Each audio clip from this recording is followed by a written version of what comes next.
আজকের ভিডিওতে আমি তোমাদের যারা 2027 মাধ্যমিক পরীক্ষা দিতে চলেছো তাদের জন্য আরো একটা ভিডিও নিয়ে উপস্থিত হলাম। অলরেডি আমি 2 এবং 3 নাম্বারের জন্য তোমরা কোন কোন প্রশ্নের সাজেশন করবে তা জানিয়ে দিয়েছি, সেই ভিডিওগুলো অবশ্যই তোমরা দেখে নিও। এর পাশাপাশি আজকের ভিডিওতে আমি তোমাদেরকে 5 নাম্বারের জন্য তোমরা কোন কোন প্রশ্নগুলো করবে এখানে অলরেডি আমি 2026 সালে তোমাদের এখানে প্রশ্ন দেখাবো, এখানে কোন কোন প্রশ্নগুলো এসেছিল, একইভাবে আমরা 2027 জন্য কোন প্রশ্নগুলো করব চ্যাপ্টার ওয়াইজ প্রত্যেকটা বলে দেব। তোমরা অবশ্যই এই ভিডিওটা প্রথম থেকে শেষ পর্যন্ত দেখো। আর যারা এই চ্যানেলে এখনো নতুন আছো তারা অবশ্যই চ্যানেলটাকে সাবস্ক্রাইব করে দিয়ে পাশে দেওয়া বেল আইকনটা ক্লিক করে অল নোটিফিকেশনটা অন করে রাখো। ভিডিওটা ভালো লাগলে লাইক করো, বন্ধুদের মধ্যে শেয়ার করো এবং তোমরা কোন ধরনের কোন টপিকের উপর বেস করে ভিডিও চাইছো কমেন্ট করতে ভুলো না। চলো তাহলে আর দেরি না করে আজকের এই ভিডিওটা শুরু করা যাক।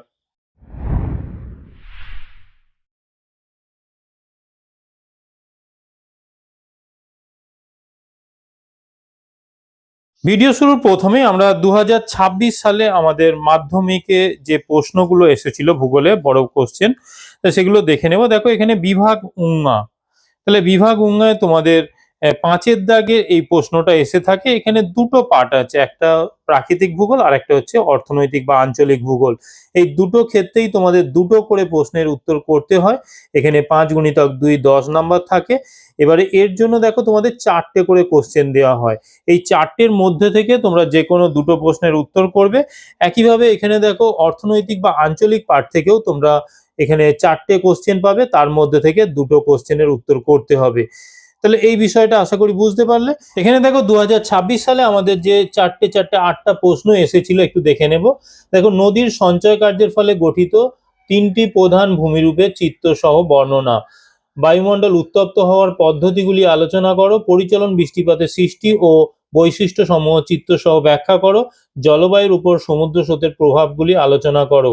5-2-1 দেখো ভারতের জলবায়ুর 5টি প্রধান নিয়ন্ত্রকের ভূমিকা আলোচনা করো, ভারতের চা উৎপাদনের অনুকূল প্রাকৃতিক পরিবেশ বর্ণনা করো, পূর্ব ও মধ্য ভারতে লৌহ ইস্পাত শিল্পের গড়ে ওঠার কারণগুলি আলোচনা করো, ভারতের জনসংখ্যা অসম বন্টনের প্রাকৃতিক কারণগুলি আলোচনা করো। তাহলে এই হচ্ছে টোটাল আমাদের 8টা প্রশ্ন 2026 সালে এসেছিল। 2027 জন্য আমরা এখানে কোন প্রশ্নগুলো করব সেটা দেখে নেব। তার আগে বলে নিই, দেখো 2027 যে আমাদের সাজেশনটা তৈরি করবে সেখানে এই কোশ্চেনগুলোকে বাদ দিয়ে করব আমরা, অবশ্যই এটা মাথায় রাখবে।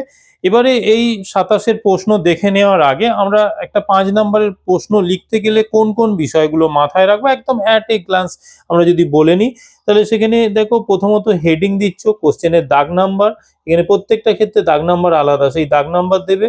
এবং এখানে যে বিষয়টা দেখো এখানে কোন টপিকের উপর তোমার উত্তরটা চাইছে, মানে কোন বিষয়টা চাইছে সেইটা তোমাকে কিন্তু কোশ্চেনটা পড়ে ভালো করে বুঝতে হবে। যেমন এখানে দেখো বলে দেওয়া হয়েছে নদীর সঞ্চয় কার্যের ফলে গঠিত 3টি প্রধান ভূমিরূপ। এখানে 3টের জায়গায় 5টা 6টা দিতে হবে না, এখানে শুধুমাত্র 3টে ভূমিরূপ আলোচনা করতে হবে, তবে একটু ডিটেলসে আলোচনা করতে হবে। একইভাবে দেখো এখানে চিত্র সহ বলা হয়েছে, সুতরাং এখানে ছবির জন্য নাম্বার দেওয়া হবে।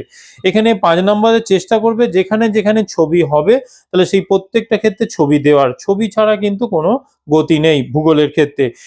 একইভাবে আমরা এখানে দেখো এখানে এদিকের পার্টটায় যদি দেখি তাহলে এখানে দেখতে পাচ্ছ জলবায়ুর প্রধান নিয়ন্ত্রক।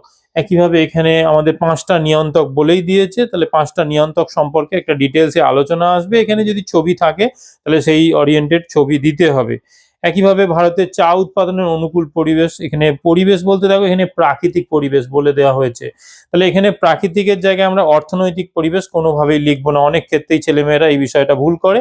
তাহলে এই রকম ভাবে আমার প্রত্যেকটা ক্ষেত্রে এখানে 5টা করে পয়েন্ট যেখানে যেখানে যতটা প্রয়োজন, কোথাও বলেছে দেখো 3টে প্রধান ভূমিরূপ চিত্র সহ দিতে বলেছে, তাহলে সেই বিষয়গুলো কিন্তু অবশ্যই মাথায় রেখে একটু ডিটেলসে আলোচনা করবে, কারণ 5টা নাম্বার দেবে। সেখানে তোমরা একদম ওয়ার্ড লিমিট একদম বেঁধে দেবে না কখনোই। এখানে প্রত্যেকটা ক্ষেত্রে 5টা পয়েন্ট যখন আলোচনা করবে সেখানে একটা যেন ছবি দিয়ে পুরো বিষয়গুলো ব্যাখ্যা করা থাকে। তাহলে এই বিষয়টা মাথায় রেখে তোমরা প্রশ্নের উত্তরগুলো সেইভাবে তৈরি করবে। এবার যদি কারো কোথাও মনে হয় যে স্যার এই বিষয়টা ঠিকঠাক হচ্ছে কিনা, অবশ্যই আমাকে তোমরা হোয়াটসঅ্যাপে পাঠাতে পারো। আমার হোয়াটসঅ্যাপ নাম্বার ডেসক্রিপশন বক্সে দেওয়া আছে, তোমরা সেখান থেকে খুঁজে নিয়ে আমাকে পাঠিয়ে দেবে, আমি তাহলে চেক করে পাঠিয়ে দেব। এর পাশাপাশি তোমরা জিও ফান্ডা চ্যানেলে যদি মেম্বারশিপ নিতে চাও অবশ্যই নিয়ে নিও। দেখো, প্রথম হচ্ছে বহির্জাত প্রক্রিয়া। এই বহির্জাত প্রক্রিয়া থেকে আমরা 5টা কোশ্চেন করব। তার মধ্যে বায়ুর ক্ষয়কার্যের ফলে সৃষ্ট ভূমিরূপ, হিমবাহ ও জলধারার মিলিত কার্যের ফলে সৃষ্ট ভূমিরূপ, এখানে উচ্চ গতিতে নদীর ক্ষয়কার্যের ফলে সৃষ্ট 3টি ভূমিরূপ, হিমবাহের ক্ষয়কার্যের ফলে সৃষ্ট 3টি ভূমিরূপ।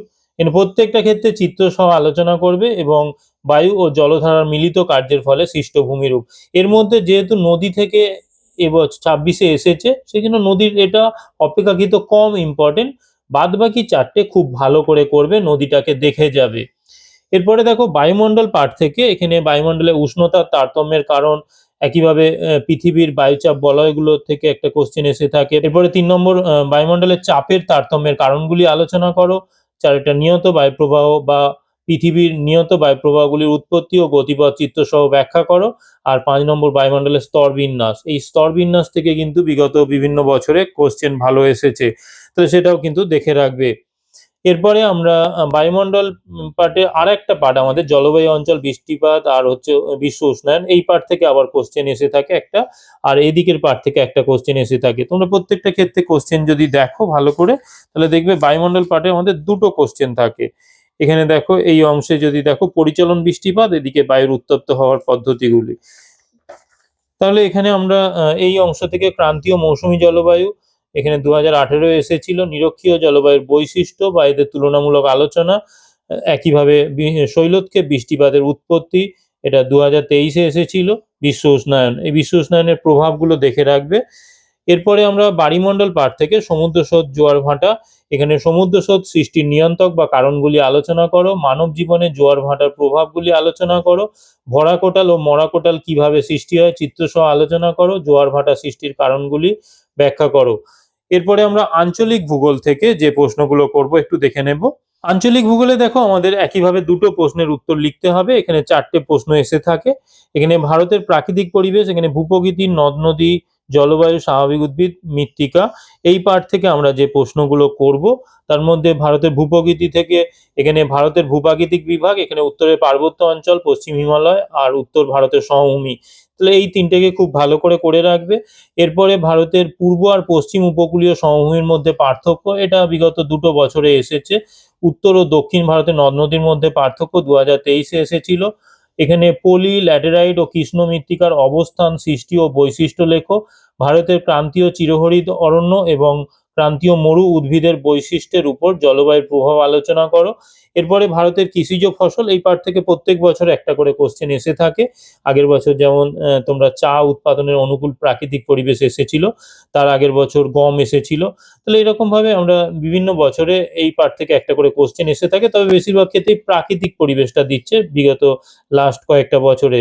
তাহলে কার্পাস, ইক্ষু, গম, কফি, ধান, এখানে চাষের অনুকূল পরিবেশ দুটোই দেখে রাখবে, কারণ এটা বিভিন্ন সময়ে দিয়েছে। এখানে অনুকূল ভৌগোলিক পরিবেশ দিয়ে দেয়, সেক্ষেত্রে প্রাকৃতিক, অর্থনৈতিক দুটোই লিখতে হয়। তবে আমরা দুটোই করে যাব, তবেই যদি প্রাকৃতিক পরিবেশ আসে, একটু প্রাকৃতিক পরিবেশের উপর জোর দিয়ে ভালো করে ডিটেলসে করবে, আর অর্থনৈতিক পরিবেশগুলো মোটামুটি দেখে যাবে। আর ভারতের শিল্প পাঠ থেকে এখানে ভারতের তথ্য প্রযুক্তি শিল্পের উন্নয়নের কারণগুলি আলোচনা করো, এটা 2025-এ এসেছিল। ভারতের পশ্চিমাঞ্চলে পেট্রো রসায়ন শিল্পের কেন্দ্রীভবনের কারণগুলি ব্যাখ্যা করো। ভারতের মোটর গাড়ি শিল্পের উন্নতির কারণ, ভারতের পশ্চিমাঞ্চলে কার্পাস বয়ন শিল্পের উন্নতির কারণ। এরপরে আমরা ভারতের জনসংখ্যা, নগরায়ন, পরিবহন ও যোগাযোগ ব্যবস্থা, এই পাঠ থেকে ভারতীয় অর্থনীতিতে পরিবহনের গুরুত্ব আলোচনা করো। ভারতের নগরায়নের প্রধান 5টি সমস্যা, আর হচ্ছে ভারতের নগর গড়ে ওঠার কারণ। তাহলে এই প্রশ্নগুলো আমরা 2027 সালের জন্য তৈরি করে রাখবো।